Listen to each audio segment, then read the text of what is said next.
E se o código que você está criando agora precisasse ser removido da aplicação por você em algum momento no futuro? Calma, não fique magoado, mas é a forma como eu penso para criar código mais conciso, mais isolado e mais organizado. Boas-vindas ao canal, eu sou o Danilo, é um prazer poder compartilhar conhecimentos e experiências que vão te ajudar a evoluir na carreira. Se você ainda não é inscrito, já se inscreva no canal e bora entender essa loucura sobre remover o código da aplicação. Um dos grandes desafios da área de desenvolvimento é a manutenção do software. Isso acontece muito porque a gente desenvolve software sem pensar na bendita manutenção. Então, a gente é muito orientado ao que precisamos entregar, né? Se aquilo está funcionando ou não, né? E isso acaba sendo um tiro no pé, porque quando nós mesmos precisamos fazer uma melhoria, implementar alguma feature a mais que está relacionado com essa, a gente sente dificuldade. Mas porque a gente não tem essa mentalidade de que o que está sendo desenvolvido agora vai precisar sofrer manutenção no futuro. Eu tive a experiência de trabalhar em um projeto de inovação onde as coisas precisavam ser construídas para simplesmente fazer um teste, fazer uma validação, um teste AB, por exemplo. E caso esse teste, né, não fosse validado, né, não desse um resultado, né, a gente precisava remover aquela funcionalidade, porque ela não seguiria com o desenvolvimento, né? Ele era somente um teste.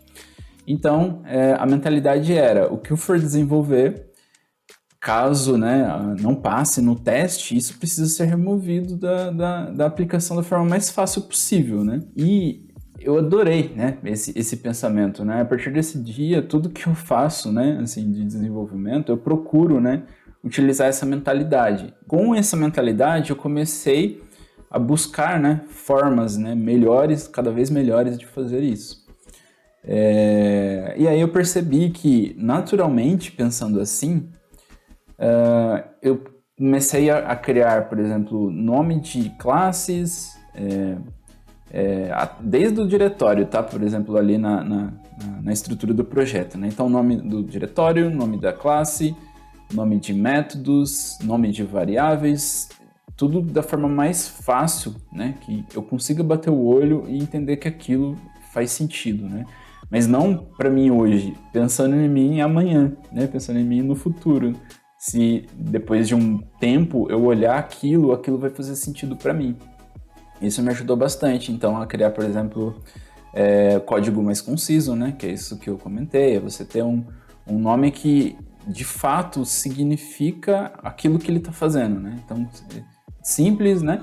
E direto, né? Aquilo que precisa ser feito, né? Também me ajudou a criar código mais isolado, né? Porque se eu, por exemplo, criar um código onde eu deixo, por exemplo, os métodos, né, todos abertos, né, porque eu pensei no método naquele contexto. Se eu deixar aquele método com visibilidade pública, por exemplo, eu não pensei naquele método sendo utilizado por outra parte do sistema.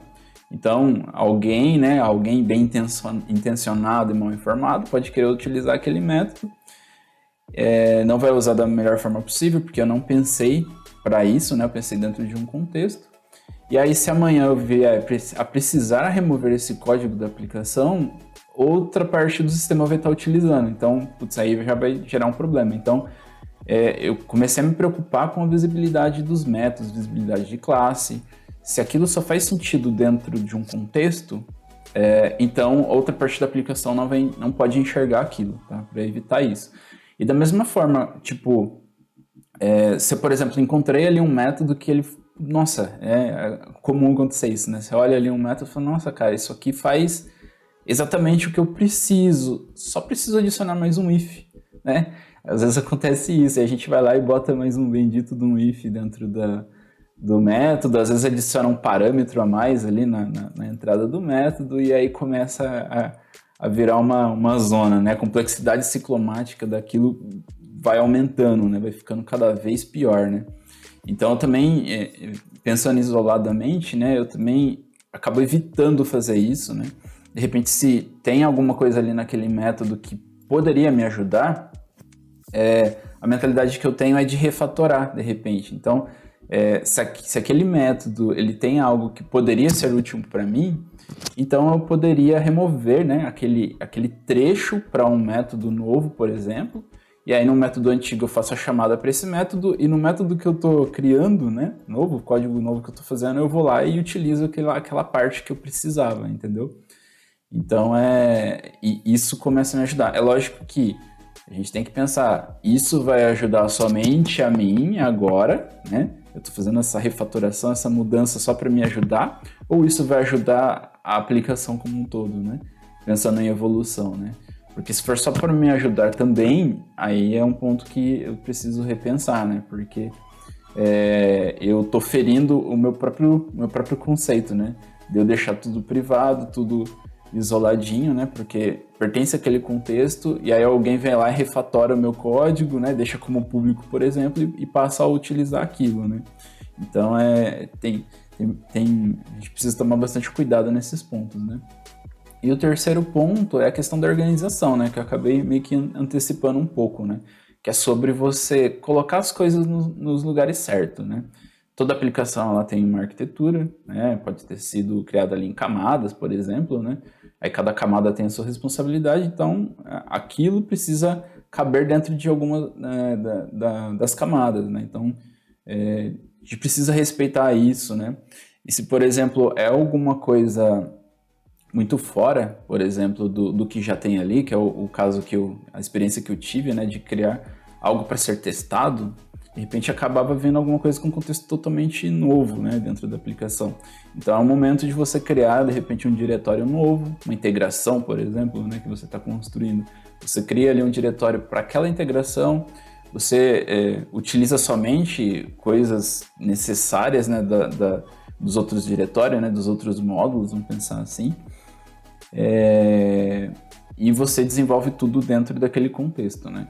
Se amanhã ou depois você precisa excluir aquilo, né, você vai simplesmente excluir aquele diretório e olhar na aplicação se em algum ponto é feito a chamada, provavelmente sim, né? Vai ter a chamada para aquele módulo, tá? Então as coisas começam a ficar mais organizadas, né? Ter sempre em mente a manutenção do software também vai te ajudar a evoluir na carreira, pois, por exemplo, você vai precisar entender melhor sobre a questão do polimorfismo, por exemplo, a utilidade, né, o uso de interfaces e também de alguns padrões de projeto, como o Strategy, né? Então, isso vai te incentivar, né, a procurar meios, né, de deixar a aplicação, né, o código que você está desenvolvendo de forma mais isolada, mais desacoplada de toda a aplicação, tá bom? Para você ter uma ideia de quão importante se preocupar com a manutenção do software, que no livro O Código Limpo, por exemplo, do tio Bob, o prefácio ele foi criado por James Coplin. E no prefácio, James Coplin fala um pouco sobre a manutenção do software, né? Ele faz até uma comparação que um software ele deveria ser como uma casa ou como um automóvel, por exemplo, né? Uma casa, quando você precisa trocar, por exemplo, uma lâmpada, né? Você não troca o soquete por causa que você precisa trocar da lâmpada, né? Muito menos você precisa desconectar os fios, né? Puxar o fio, trocar o fio por causa da lâmpada. A mesma coisa, a maçaneta da porta, né? Se ela estragar, você troca a maçaneta e você, né, não precisa trocar a porta. Ou se você precisar trocar a porta, você não precisa trocar a parede, né? E o automóvel é a mesma coisa. Se você precisa trocar um pneu, você não precisa trocar o aro, né? Se precisar trocar as 4 rodas, você não vai precisar trocar a suspensão inteira, né? Essa foi a dica, né, que eu tô dando aí para você. Espero que tenha te ajudado. Caso sim, por favor, deixe um like para mim saber disso, né? E para ajudar esse conteúdo a chegar a mais pessoas também e ajudar mais pessoas, tá bom? Muito obrigado, até o próximo vídeo e tchau!